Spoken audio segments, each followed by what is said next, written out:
बेटा थोड़ा सा कनेक्शन प्रॉब्लम की वजह से क्लास बीच में ही आपका कैंसिल हो गया था, तो फिर से स्टार्ट कर रहे हैं। ओके, इसमें हमने इससे पहले हमने बताया था कि जो आपका अगर एन साइडेड पॉलीगन हो और इसके हमें नंबर ऑफ साइड्स नोन हो हैं, ऐसे कंडीशंस में ईच एक्सटीरियर एंगल फाइंड करने के लिए जो फार्मूला जनरलाइज किया गया है वो क्या होता है 360 divide by n।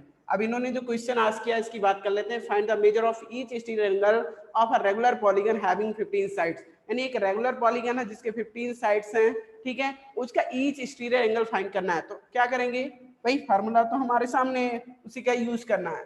To find each exterior angle of a regular polygon is equal to क्या होता है 360 divide by n, where n is the number of sides of that polygon. ठीक है, तो यहाँ पे 360 कर देते हैं, डिवाइड बाय क्या होगा number of sides, means 15 sides हैं उस रेगुलर 15 पॉलीगन के, तो each exterior angle is equal to हो जाएगा of 24 24। Okay, yes 15 sir, to जो 32। 15 to the 30, यस 15 बेटा, to आप the ट्राई 60. करना, मतलब इसको सॉल्व करना simply after simplification you will get 24। It means उसका जो ईच एक्सटीरियर एंगल होगा वो 24 डिग्री के इक्वल होगा। ओके, अब बात करते हैं यस नेक्स्ट पॉइंट की। यहाँ इन्होंने भी वही सॉल्व किया, hence the measure of each exterior angle is equal to 24 degree.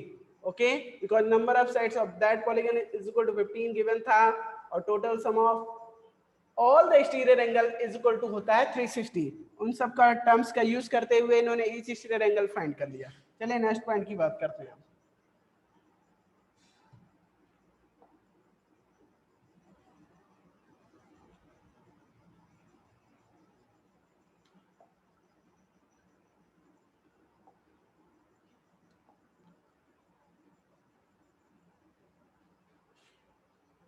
Yes बेटा जी, तो इसमें हम लोगों ने पॉइंट नंबर K1 ऑलरेडी आप लोगों का इससे पहले क्लास में क्लियर किया था। चलिए इसको रिवाइज कर ले रहे हैं, जिसमें गिवन है fill in the blanks if three angles of a quadrilateral are 70 degree 85 degree and 120 degree 120 degree respectively, the measures of the fourth angle is. बेटा फोर्थ एंगल क्या होगा, sum of all angles of a quadrilateral is 360।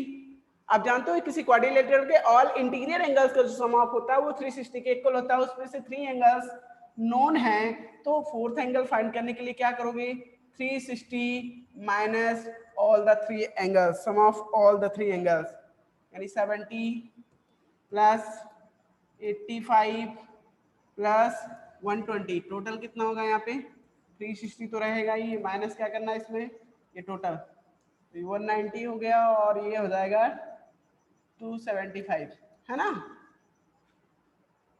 Yes sir, 360 minus 275 कितना हो जाएगा 35 degree. यहाँ पे no sir, sir answer. oh answer is 85। okay, it means yes the measures of the fourth angle is 85 degree. यहाँ पे क्या fill किया जाएगा 85 degree. Okay, 5 degree. Same as question number yes sir, 3 की बात कर लें। if three angles of a quadrilateral are 50 degree 70 degree and 100 degree respectively, the measures of the fourth angle is। बेटा सेम एज क्वेश्चन है, इसमें कुछ different idea का use ही नहीं करना है, सेम एज जो पॉइंट नंबर ए में आपने किया वही पॉइंट नंबर बी में वही कॉन्सेप्ट अप्लाई करना है। पॉइंट नंबर सी की बात कर लें, if two angles of a quadrilaterals are 80 degree and 110 degree respectively, the sum of the remaining angle is। ठीक है, हमें नहीं पता, हम कर लेंगे ना। लेट्स से क्वाड्रिलेटरल है, ये क्वाड्रिलेटरल, इसके एंगल्स क्या हैं इन्होंने बताया, क्या क्या भाई, if two angles of a quadrilateral are 80 degree and 110 degree, let's say ये आपका 80 डिग्री हो गया और ये आपका 110 डिग्री हो गया, और रिमेनिंग टू एंगल्स हमें पता नहीं है, बचे हुए दो एंगल्स, लेकिन उनका सम ऑफ चेक करने के लिए बोला गया है। यहाँ पे इन्होंने आज क्या है the sum of the remaining angle as, यानी जो बचे हुए हैं उनका सम ऑफ कितना होगा, लेट्स से ये x और y होंगे, हम मान लेते हैं x और y होंगे। We know that total sum of all angles of a quadrilateral is 360। हम जानते हैं इसका टोटल सम कितना होगा, 360 होगा। तो भाई ऐड कर लो x plus y plus 110 sorry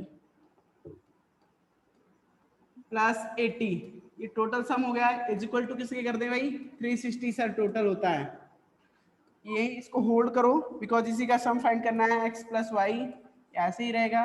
ये टोटल सम करने पे प्लस का आ जाएगा 190 इक्वल टू 360।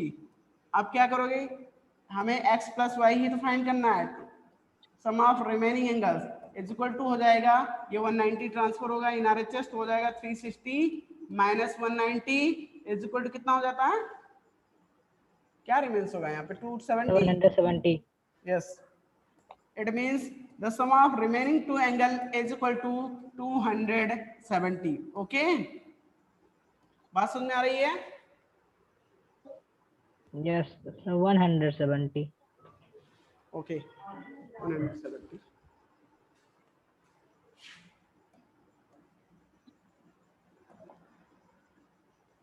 170। आई होप ये पॉइंट भी क्लियर हो गया होगा। पॉइंट कॉन्सेप्ट क्लियर होना चाहिए, कैलकुलेशन इधर उधर हो सकता है बट पॉइंट कॉन्सेप्ट जो है वो मेन होता है ना, वो क्लियर होना चाहिए।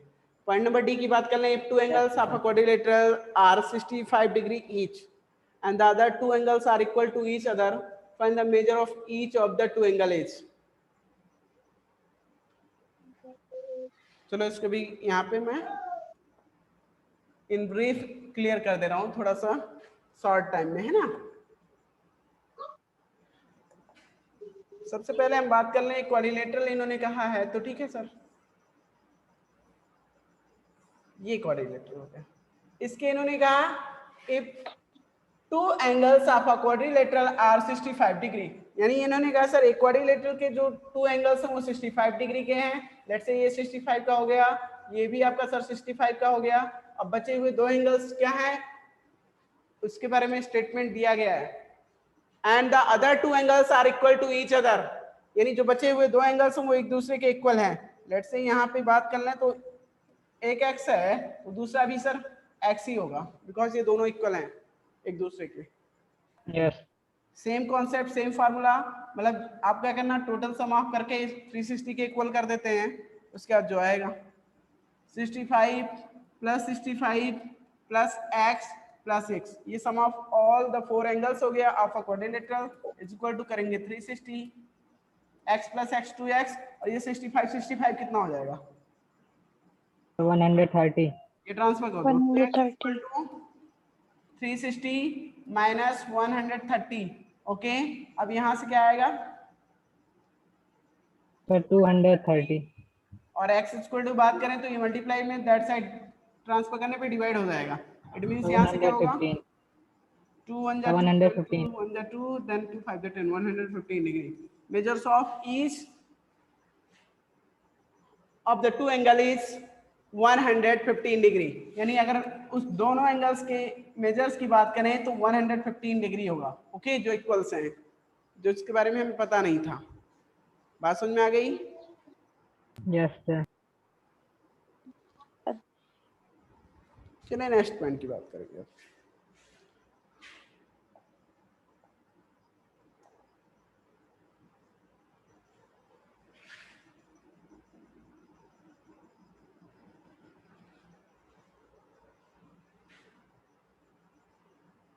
पॉइंट नंबर K2 की बात कर रहे हैं, find the values of the unknown angles in the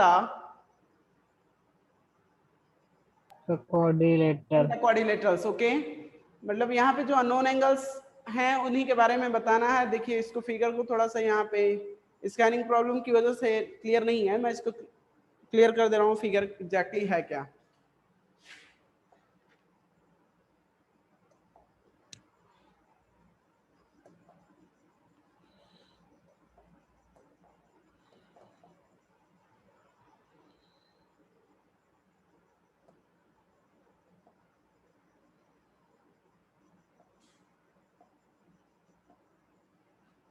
चलो सॉरी, ये आपका यू जाएगा, फिर से ये हो गया और ये जाएगा यू, बस और तो कुछ है नहीं। Yes, sir.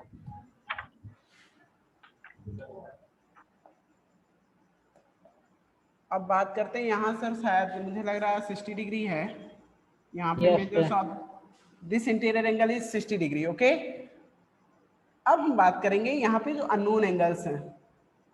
देखिए एक्स तो है, Z होगा। वाई है, Okay. डब्ल्यू है, एन है, मुझे लगा जेड भी होना चाहिए था।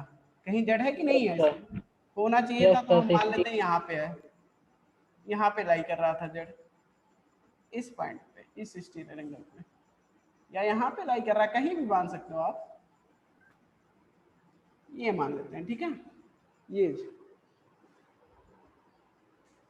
चलो देख लेते हैं करना क्या है।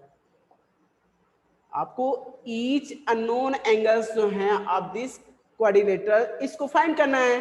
तो ऐसे में करोगे क्या, देखो कॉन्सेप्ट यहाँ पे दो ही यूज होंगे, sum of all exterior angles of a quadrilateral और sum of all interior angles of a quadrilateral. तो ये क्वाड्रिलेटरल है तो इसके इंटीरियर एंगल्स का सम भी 360 होगा और एक्सटीरियर एंगल का सम भी 360 होगा। ये यूज करेंगे। इसके अलावा एक तीसरा कॉन्सेप्ट भी यूज किया जाएगा यहाँ पे, लीनियर पेयर के एंगल्स का। कौन सा? लीनियर पेयर के एंगल्स का कॉन्सेप्ट यूज किया जाएगा, जिसमें आप जानते हो जो सम ऑफ लीनियर पेयर एंगल्स होते हैं वो इज इक्वल टू होता है 180 के। ओके, लीनियर पेयर के जो Yes, एंगल्स sir. होते हैं उनका सम ऑफ किसके इक्वल होता है? 180 के।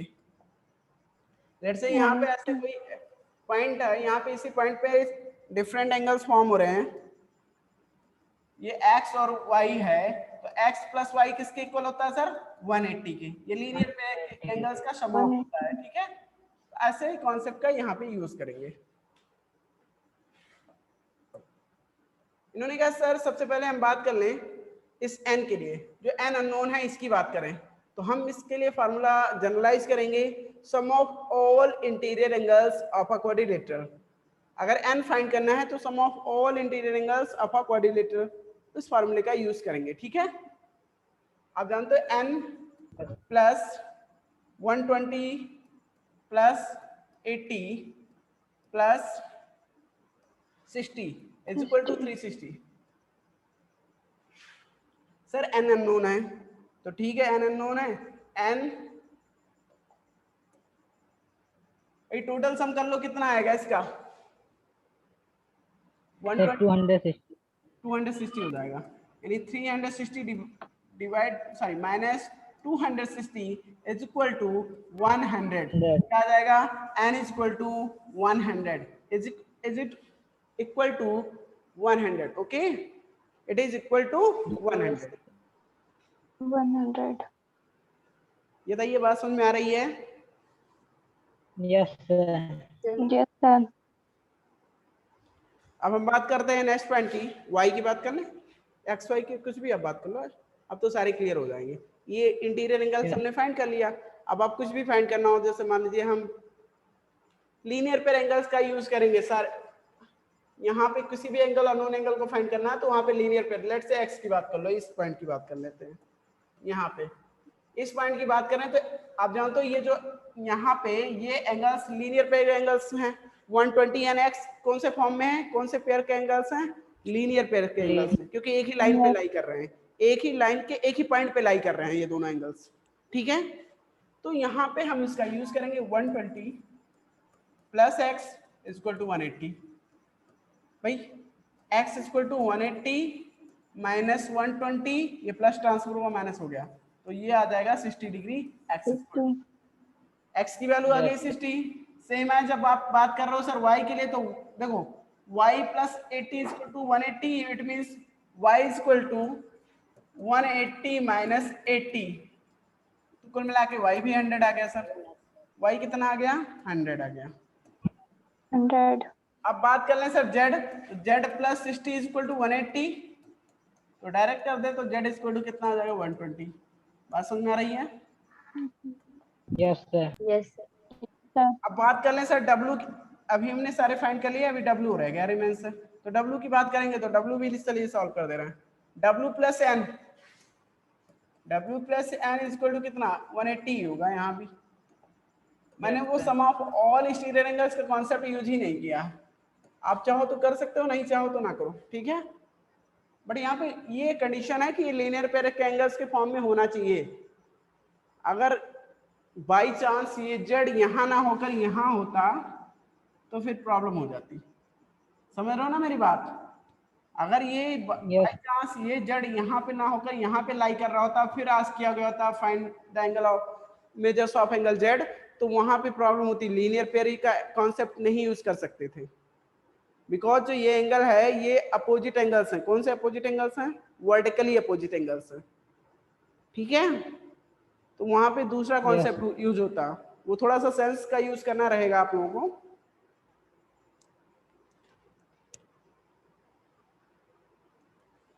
अब हम बात कर रहे हैं, चलिए अभी हमने क्या नहीं फाइंड किया, डब्लू की बात कर रहे थे। तो डब्लू के लिए क्या करेंगे sir? Same concept, linear pair के एंगल्स का कॉन्सेप्ट यूज करेंगे, बिकॉज यहाँ पे वो अप्लीकेबल है। तो कर लो W plus n is equal to 180, but we know that the value of or measures of angle n, angle n कितना आया था? 100। 100. तो यहाँ से 100 से रिप्लेस कर देंगे। It means imply that W plus क्या डायरेक्ट कर देते तो आ जाता तब भी। तो यहाँ से W is equal to 180 minus 100 means 80 degree. कितना आ गया सर? 80 डिग्री। बात समझ में आ गई? इस तरह से सारे एंगल्स, अननोन एंगल्स जितने भी थे आपने फाइंड कर लिया। Any doubt? No, sir. No, sir.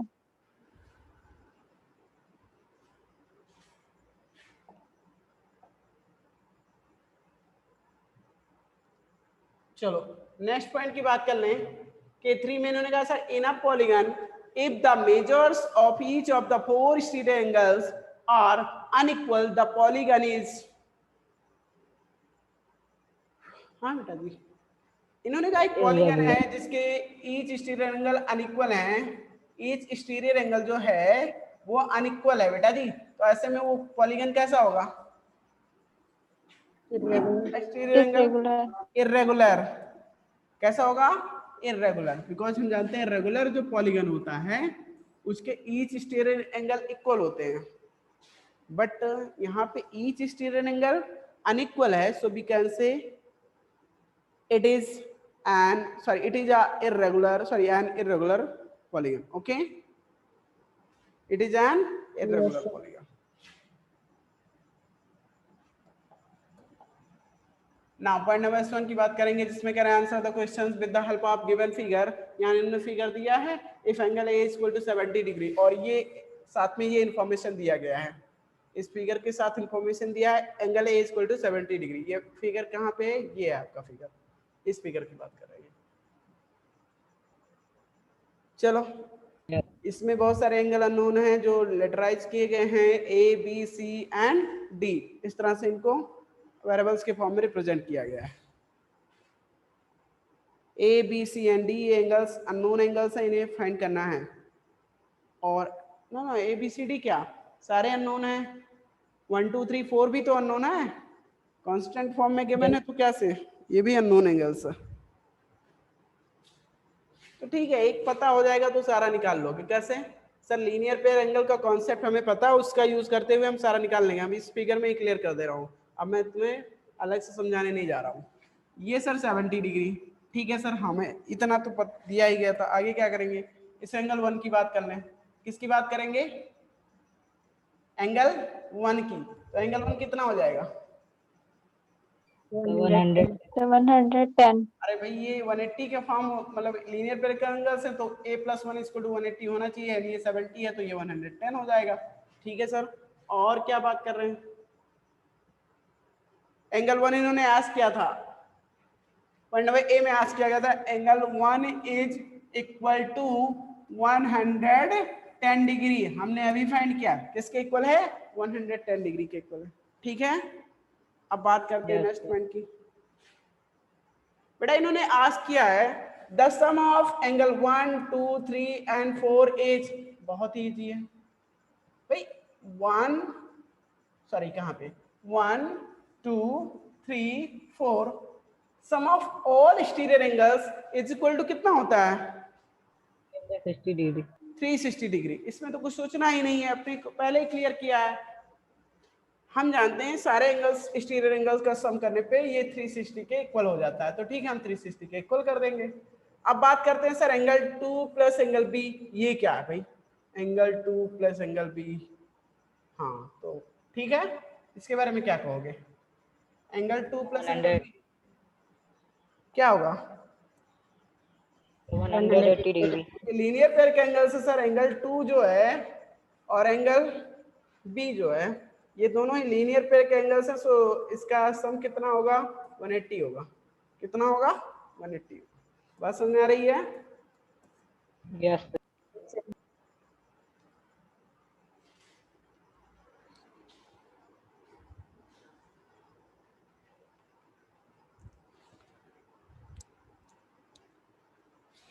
चलिए नेक्स्ट पॉइंट की बात करते हैं A1 की। The measures of two adjacent angle of a quadrilateral are, कहाँ चला गया यहाँ पे, are 100 degree and 40 degree, the remaining two angles are equal to each other, find the measure of each of the angles, यानी each of the equal angles। ठीक है कर लोगे ना? अभी इससे पहले तो इस टाइप का हमने क्वेश्चन डिस्कस किया था। क्या Yes, करना है ऑल एंगल्स का सम ऑफ करके 360 के इक्वल कर देंगे, उसमें से टू एंगल्स इक्वल हैं तो उन्हें x लेट कर लेंगे, x प्लस 100 प्लस 40 यानी 2 टाइम्स x और प्लस उसी में 100 हो जाएगा प्लस 40 इज इक्वल टू 360। कुल मिला के यहाँ से फिर इसको सॉल्व करने पे क्या आएगा, लेट कर लो। सॉल्व करेंगे तो ऐसे x plus 100 plus 40 is equal to 360। आपने कहा सर आगे क्या करेंगे, ये 2x हो जाएगा, 2x इक्वल टू ये 360 2x माइनस और ये 100 और 40 मिला के 140 माइनस हो जाएगा, यानी 360 माइनस 140 हो जाएगा। सर यहाँ क्या रिमेन्स होगा, हम बात करेंगे यहाँ x बचेगा तो यहाँ पे 360 माइनस 140 कर देंगे तो 220 रिमेन्स होगा और ये डिवाइड बाई 2 हो जाएगा, 110 आ जाएगा। Measures of each angles is equal to 110। बात समझ में आ गई? Yes sir. yes, sir. Yes sir. Yes, sir.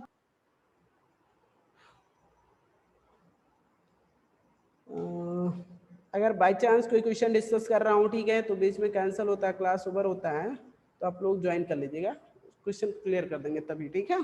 फिर आगे क्लास ओवर करेंगे आज का। चलिए नेक्स्ट पॉइंट की बात करते हैं।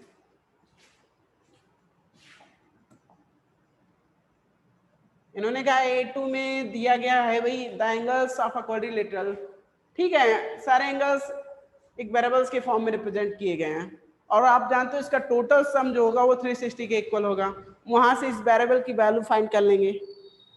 Bye solving the equation we get the value of that variable, यानी उस इक्वेशन को सॉल्व करने पे हमें जो x वेरिएबल यहाँ पे गिवन है उसकी वैल्यू पता हो जाएगी, फिर हम एंगल को भी डिफाइन कर देंगे। कैसे? x पता चल गया ना, तो x को 1 बाई 1 करके ईच एंगल्स की वैल्यूज में पुट करते जाएंगे तो एंगल पता चलता जाएगा। बात समझ में आ रही है? Yes sir. तो आई होप ये कर लोगे आप लोग, तो इसको मैं डिस्कस नहीं कर रहा हूँ अभी के लिए, नेक्स्ट अगर इसको कोई प्रॉब्लम होती है तो नेक्स्ट क्लास में क्लियर करेंगे। चलिए पॉइंट नंबर A3 की बात करेंगे अब। इन्होंने कहा सर A3 में क्या गिवन है भाई, A3 में क्या इन अ क्वाड्रिलेटरल ABCD, मतलब क्वाड्रिलेटरल ABCD है जिसमें angle A equal to 30 degree है, angle C equal to 150 degree है and angle D equal to 110 degree है। कोई अननोन है मुझे लग रहा, कौन सा अननोन है इसमें, कौन सा एंगल पता नहीं है? बी के बारे में बताया गया है नहीं ना? The point E lies on the extended side AB as shown in the figure। अच्छा फिगर दिया गया है, चलो देख लेते हैं फिगर क्या है। ये साइड में फिगर दिया गया जिसमें एंगल, सारे एंगल्स में यहाँ पे क्लियर कर दे रहा हूँ क्या वैल्यू क्या मेजर्स है इनकी। इन्होंने कहा सर एंगल ए 30 है, कहाँ पे, ये एंगल 30 डिग्री हो गया, ठीक है भाई। सी कितना सर, सी 150 डिग्री है सर, ये भी क्लियर है। चलो सर डी 110 डिग्री है, चलो ये भी हो गया आपका 110 डिग्री। इन्होंने कहा सर बी के बारे में नहीं पता है और ई के बारे में कुछ बताना, क्या किया, चलो वो देख लेते हैं। इन्होंने कहा find the measure of angle A B C and C B E. दो चीजें इसमें फाइंड करनी, A B C and C B E. अब ये है क्या, चलो ए बी सी कहाँ पे है। अगर हम बात करते हैं ए बी सी की, तो ये दिस एंगल, यानी ये इंटीरियर एंगल की बात कर रहे हैं। तो इंटीरियर एंगल के को फाइंड करने के लिए क्या करोगे, इस ऐड इंटीरियर करेंगे sir. Totals all the three जो एंगल्स नोन है उनका सम 360 से माइनस कर देंगे, तो जो फोर्थ एंगल अननोन है इंटीरियर एंगल वो पता चल जाएगा, ठीक है। Yes sir. अब बात करते हैं सर ये आ Yes, जाएगा, sir. तो इन्होंने आज किया सी